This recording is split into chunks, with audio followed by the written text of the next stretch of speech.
Welcome to our deep dive into the untold origins of Merlin. Long before Arthur ever pulled a sword, across centuries and cultures, fragmented myths coalesced into the legend we know today.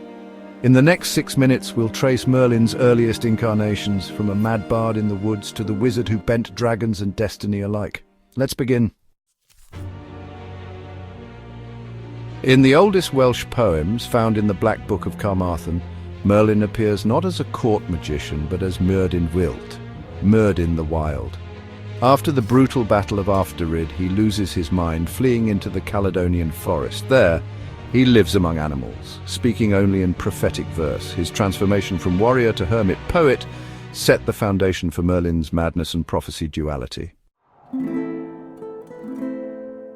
Around 828 AD, Nennius's Historia Brittonum introduces Myrddin Emrys at King Vortigern's collapsing fortress. Young Merlin explains that two dragons, red for Britons, white for Saxons, battle beneath the hill. His revelation saves the kingdom and cements Merlin's role as the boy prophet, whose uncanny insight shapes Britain's fate. Geoffrey of Monmouth's 1136 chronicle merges these Welsh legends into Merlinus Caledonensis.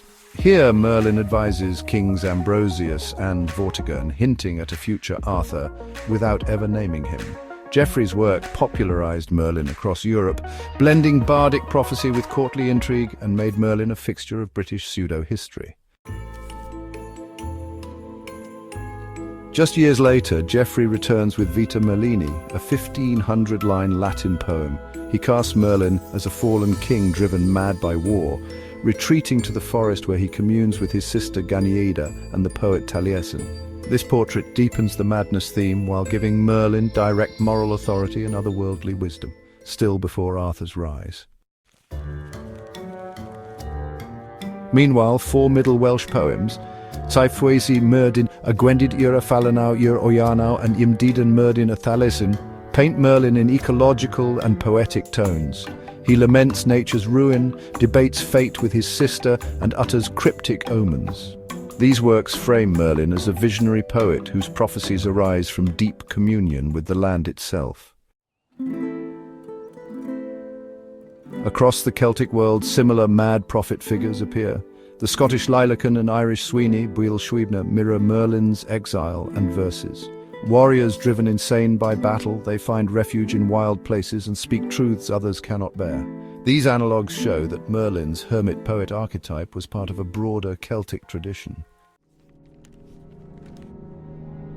Although first recorded in Nennius, the two dragons reappears throughout medieval lore. In every retelling, Merlin uncovers Britain's hidden struggle, red versus white, tying his prophetic gift to the land's destiny. This elemental vision became one of his signature acts and a lasting symbol of his power over fate. In the early 13th century Vulgate cycle, the old French prose Merlin expands his story, his miraculous birth, courtly childhood advice to Vortigern, the Uther Igraine deception, and even the building of Stonehenge. Here, Merlin emerges fully as the architect of events, using magic, prophecy, and cunning long before Arthur claims his place. From wild bard to royal architect, these pre-Arthurian tales reveal Merlin as more than a wizard in a tower. They show him as a living myth woven into Britain's soul. This is the origin of Myrddin Ambrosius, cursed, mad, visionary, and at last, the wizard who shapes a legend. Thanks for watching. May his story inspire your own.